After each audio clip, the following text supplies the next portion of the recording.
L'amour. L'amour a autant de visages qu'il y a d'êtres humains. Il dépend de ce que porte la personne dans sa tête, son fonctionnement, l'éducation qu'il a reçue, bien sûr son niveau de conscience et le travail qu'il a fait sur lui-même. Tout ça détermine ce qu'il porte et forcément ce qu'il va recevoir. Mais cet amour est au prorata de ce que vous portez en vous. Quelqu'un ne peut pas donner quelque chose qu'il ne porte pas, qu'il n'a pas. Je n'ai pas dans ma main un morceau de gâteau, je ne peux pas vous le donner. Je ne l'ai pas. Donc l'humain doit comprendre qu'il doit commencer par lui-même. Et ça, c'est pas que dans les relations de couple, c'est dans les relations familiales, les relations amicales, dans toutes les relations. Parce qu'en fait, l'amour a 10 000 degrés. Et le degré que vous lui donnez, c'est vous. C'est ce que vous désirez, c'est votre valeur, c'est votre niveau de conscience.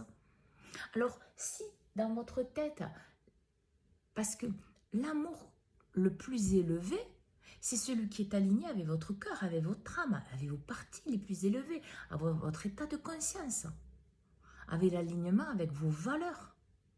Et c'est pas un amour qui trahit, c'est pas un amour qui maltraite, c'est pas un amour qui n'est pas présent, c'est pas quelqu'un qui veut vous faire du mal, parce que jamais quelqu'un qui vous aime voudra vous faire du mal.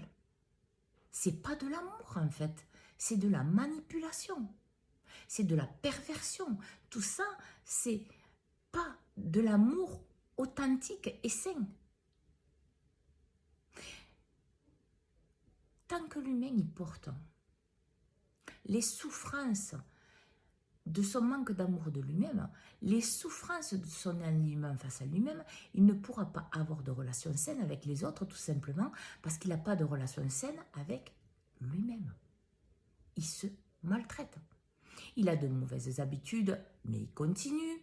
Il sait qu'il faut faire des changements, mais il ne les fait pas.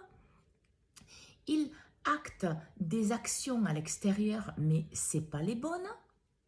Dans sa tête, il se maltraite. Il se dit n'importe quoi. Tout ça, en fait, conditionne l'amour que vous avez pour vous. Donc, vous pouvez avoir espoir de vivre un amour sain, authentique, pur, fidèle, aligné avec quelqu'un. Alors que ça soit en famille, en couple, amicalement, ok? Mais tant que vous ne le portez pas, vous allez avoir en fait en face de vous que des miroirs qui vous ramènent ce que vous portez. Ou ce que vous ne voulez pas voir, qui est lumineux, dans un sens comme dans l'autre. Et